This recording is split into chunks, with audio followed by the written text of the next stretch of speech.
That particular day, fatigue seemed to have taken a heavy toll on me. After tucking my daughter Nia into her crib, I collapsed onto my own bed and slipped into sleep almost instantly. Sometime later, I jolted awake to the sound of Nicholas crying in the dead of night. Still half asleep, I glanced at my mobile phone. 1 o'clock a.m., thankfully. I managed to snatch a brief nap earlier. Summoning what energy I had left, I dragged myself up, intending to comfort Nia in the living room. Just then, a sharp voice pierced the silence. "Shut up. Be quiet." Momentarily disoriented, I couldn't pinpoint the source. Perhaps it was my mother-in-law Jamie, I reckoned, yelling from her room. "Yes, I'm coming to soothe her now," I mumbled, opening the living room door. To my shock, Jamie stood over the crib, glaring at Nia. Without a second thought, she struck Nia's face. "What are you doing?" I erupted, my voice resonating louder than ever. Jamie seemed taken aback for a fleeting moment. "Why didn't you soothe her sooner?" "This child is so noisy," she retorted, her voice tinged with panic. Rushing to shield Nia from Jamie's aggression, I couldn't fathom the situation. Hitting a baby? It was incomprehensible. My name is Candice, a 28-year-old housewife. Once an office worker, I now focus on household chores and childcare during my maternity leave. My husband, Miles, and I moved in with Jamie, my mother-in-law, about a year ago. With Miles frequently away due to his demanding job and his concern for leaving me alone during pregnancy, coupled with Jamie's solitude following my father-in-law's passing, we decided to live together. Initially, things went smoothly, but gradually, Jamie's true colors surfaced, and truth be told, I struggled. "Candy, you're awfully slow at housework, aren't you? Can't you prepare better meals?" Her criticisms echoed incessantly. I apologize for the confusion, but it seems like there are some repeated sentences and inconsistencies in the provided text. However, based on the available information, here's a revised version. I regret to say that Jamie consistently harassed me whenever an opportunity arose. While Willis, her husband, was still alive, I had no issues during visits to my in-laws' house, and I didn't particularly dislike Jamie at that time. However, after Willis passed away, and we started living together, Jamie transformed into an unbearably selfish and rude presence in my life. "Hurry up with the housework. You're really useless, you know." She would insult me with remarks that went beyond the realm of household chores. As I was pregnant, it was only natural for me to be slower with tasks, but Jamie seemed indifferent to that reality. Her focus appeared to be on relentlessly harassing me, with Miles frequently away on business trips, returning home only around midnight, even when not traveling. I found myself spending most of my days with Jamie. I clung to the hope that things would change once the baby arrived. I believed that living with her grandchild would soften Jamie, despite her rough demeanor. Desperately holding onto that hope, I consulted Miles about it on WhatsApp, ensuring not to disrupt his work. He expressed genuine regret, wishing he could be there for me during tough times. He also took care to admonish Jamie when they met, providing me with a slight sense of relief. Having Miles on my side made it somewhat more bearable when Jamie scolded me for not handling housework well enough during pregnancy. Eventually, I safely gave birth to a healthy baby girl. Blessedly, Miles managed to obtain permission from his company, citing the birth of our child. He left work early and rushed to the hospital just before I gave birth. When he held our newborn daughter, he marveled at her angelic cuteness, expressing genuine happiness. I, too, felt joy in bringing into the world the child of the man I love. I informed Jamie about the birth of our healthy baby girl through WhatsApp, assuming she might visit the hospital since we shared a living space. To my surprise, Jamie didn't show up, and she didn't respond on WhatsApp. The concern arose. Could she be uninterested in her granddaughter? Anxiety crept in as I pondered whether the harassment would persist even in this new chapter. As I grappled with these thoughts, the hospital room door swung open. "Candice, how are you feeling?" "Wow, what a cute baby. It's a girl, right?" She's going to be beautiful. It was my sister-in-law, La, who came to visit. La, kind and cheerful, had always been supportive. Married with children herself, I had decided to turn to her for parenting advice. "What's her name?" she inquired. Miles and I had chosen the name Nia. "Oh, that's a nice name. Wait, hasn't Mom come?" I explained that I had contacted Jamie, but received no response. La chuckled. "She's really a pain sometimes, isn't she? Unpredictable and lacking common sense." I agreed, appreciating La's straightforward nature. She had once encouraged me to vent to her about living with Jamie, understanding Jamie's difficult personality. La refrained from admonishing Jamie unless absolutely necessary, knowing it could backfire on me. Little did I know that life would become more challenging after Nicholas was born. Upon returning home from the hospital with Nicola, Jamie seemed to ignore the baby's existence entirely. Instead, she demanded, "Hurry up and clean." Stunned, I placed Nicola in her crib and began cleaning. Jamie, about 5 minutes later, started yelling, "Candy, come here." Perplexed, I approached, and Jamie complained about the baby's crying. "Do something about her," she insisted, referring to Nicola as that baby and treating her as a nuisance. Jamie's mistreatment continued, criticizing Nicola's cries and yelling derogatory remarks. Each time Jamie yelled, Nicola cried louder, creating an uncomfortable atmosphere. Frustrated, I implored, "Her name is Nicola. Can you please call her by her name?" "Shut up. Don't tell me what to do. You're her mother. It's your job to take care of her and make sure I'm comfortable," Jamie retorted.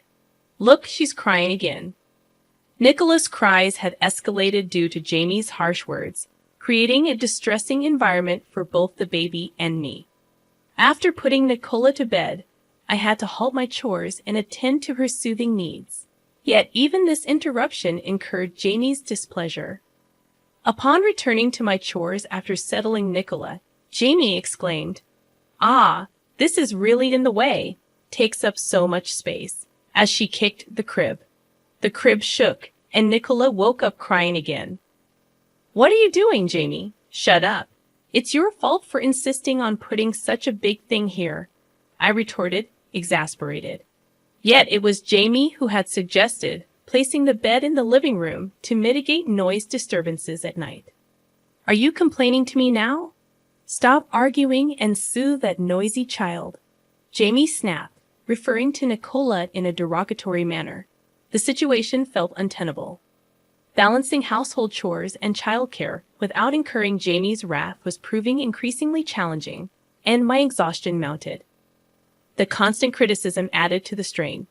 If I focused too much on childcare, I'd be scolded for being slow at housework, I lamented internally. And if I focus on chores, I'd be berated for my parenting, I added, feeling the weight of the conflicting expectations. With Miles away on a business trip for about 2 months, I felt the burden keenly. Attempts to seek solace and guidance from him over WhatsApp and phone calls were met with apologies and brief conversations. His apologies only added to my guilt, knowing he was working tirelessly for our family. Then, fatigue and stress reached a breaking point one night. Exhausted, I fell asleep soon after putting Nicola in her crib. In the wee hours, Nicola's cries roused me from slumber. Groggy, I checked my phone. 1 a.m., thankfully. I had managed a brief nap earlier. Summoning what little energy remained, I prepared to soothe Nicola in the living room. However, my efforts were interrupted by a commanding voice shouting, "Shut up! Be quiet!" Confused, I initially thought Jamie was berating me from her room. Resignedly, I responded, "Yes, I'm coming to soothe her now," and opened the living room door. To my shock, Jamie stood over the crib, glaring at Nicola. Without warning, she struck Nicola's face, prompting me to erupt in protest louder than ever before. Jamie seemed momentarily surprised by my outburst, caught off guard by the force of my reaction. "Why didn't you soothe her sooner? She's so noisy, this child," Jamie yelled back in a panic. Reacting swiftly, I rushed to the crib, lifting Nicola to shield her from Jamie's unwarranted aggression. The disbelief struck me hard. hitting a 3-month-old baby. Could this person really be human? Nicola's cries escalated to a pitch I had never heard before, and her tiny face had turned a shade of red that sent shivers down my spine. In immediate distress, I dialed an ambulance.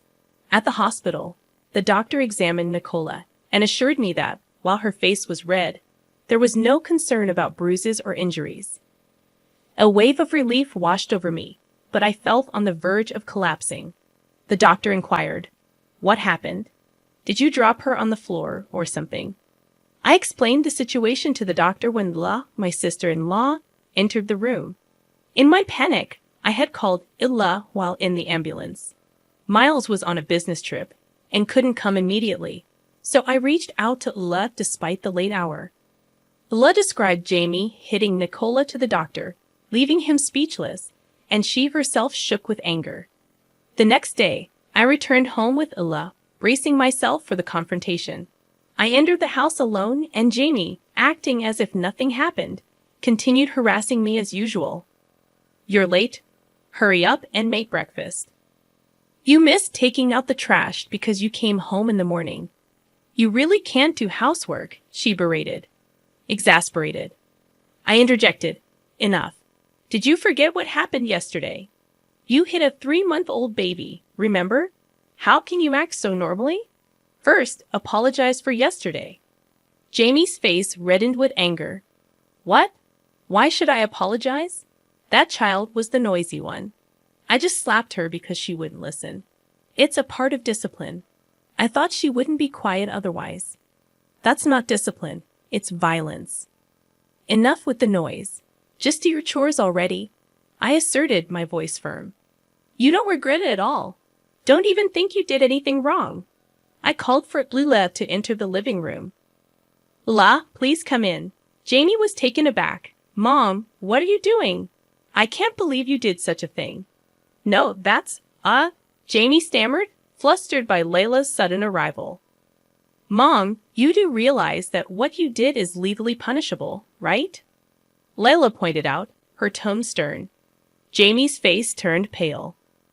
"Lila, you're not going to sue your own mother, are you?" Jamie pleaded, attempting to downplay the severity of her actions. Lila corrected her. "The one who's going to sue is Candice. I'll just be her lawyer." But wait, it was just a part of her education. Who would agree that hitting a baby is education? This is a case of assault, I asserted firmly.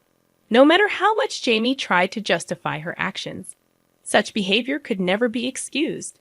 "I'll definitely sue you. Be prepared," I warned Jamie, determined to seek justice. At that moment, Jamie began to cry quietly. "I'm sorry, Candy.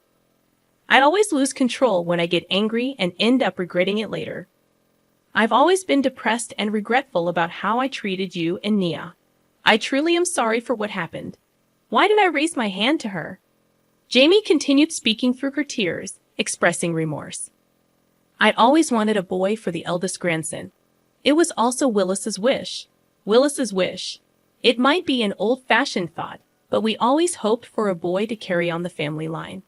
And when a girl was born instead, I was happy about the birth of a granddaughter, but also felt like I failed to fulfill a promise to Willis. And every time I got angry, I couldn't control myself. I'm really sorry." "Jamie, please calm down. Let's talk properly first," I suggested, trying to diffuse the tension. However, Jamie persisted. "No, I've done something terrible. No amount of apologies will ever be enough." She kept apologizing repeatedly, and I felt my heart waver, almost considering forgiveness. But then Leila spoke up. "Don't take her seriously, Candy. Mom always pretends to be deeply remorseful like this when she's cornered, just to end criticism against her. She did the same when Dad found out about her affair. He forgave her because he fell for her act, but her tears dried up immediately afterward. This is probably just an act too, right? You can't fool me." Leila's astute observation made Jamie falter. "What are you saying, Lila?" I examined Jamie closely, realizing that the tears that were flowing heavily just a moment ago had already dried up. It was likely fake crying. "Jamie, I can't forgive you anymore. How twisted can you be to try to weasel out of what you've done? Wait a minute. I'm not trying to escape anything, okay? Okay, I understand. But we've already decided to take legal action, I asserted. As I spoke, Jamie's face turned red with anger. Don't joke with me. Why should I be subjected to this by a daughter-in-law like you? How insolent! Just then, the sound of the house key turning was heard. Candace, is Nicholas safe? Miles' voice echoed through the tense atmosphere. Why are you here? I was taken aback. I had only contacted him on WhatsApp. I thought Miles couldn't come since he was on a business trip. I had called him several times in the middle of the night, but then he drove straight here. Miles had been driving since 3:00 a.m. and arrived this morning. I didn't know Miles was coming too. Mom, cut it out. I've been hearing about your harassment from Candy, and I've been warning you every time, haven't I? And now you've gone and hit my precious Nicola. I'll never forgive you for this, Mom, Miles declared sternly. Even you're blaming me? How cruel. After I raised you? And la. Jamie retorted, her voice tinged with indignation. What are you talking about? You always left us with Aunt to play around. Our memories are filled with the meals Aunt cooked, not you, Mom. Just give it up. Besides, I think the doctor already reported it yesterday. The hospital knows Mom hit her, so I think it's just a matter of time before the police come. Bella chimed in, her tone resolute. No, wait. You're okay with your mother being arrested? I'd rather not have someone who hits a 3-month-old baby around. No matter what you say, Mom, you have no one on your side now, Miles countered, his voice unwavering. Jamie finally seemed to understand her situation, her face pale and slumped. Soon, the police arrived, and Jamie was arrested. As a first-time offender, she received a suspended sentence. However, Miles and Ella cut ties with her and issued restraining orders against her. Miles moved out of the in-laws' house with me and Nicola, renting an apartment while looking for a permanent place. We stayed briefly with Lula, which was a great help. Candace, I'm really sorry for everything. I'll take parental leave if I can't get it. I'll change departments or even jobs to ensure Nicholas's safety, Miles promised earnestly. His dedication filled me with hope. His company had some issues with the working environment, and he couldn't get parental leave, so he resigned and found another job. Now he comes home on time, helps with Nicola and the housework. We live in a high-rise near Liz family, often gathering for meals or enjoying barbecues. I don't know what's become of Jamie, but I heard from neighbors that after her arrest, she's become completely isolated and doesn't go out anymore. Prideful Jamie probably can't bear being known as someone who did such terrible things. Well, it doesn't matter to me anymore. She doesn't know where we moved, so there's no chance of meeting her unexpectedly. I plan to live happily, supporting each other as a family with Miles, Nicola, and Lila's family.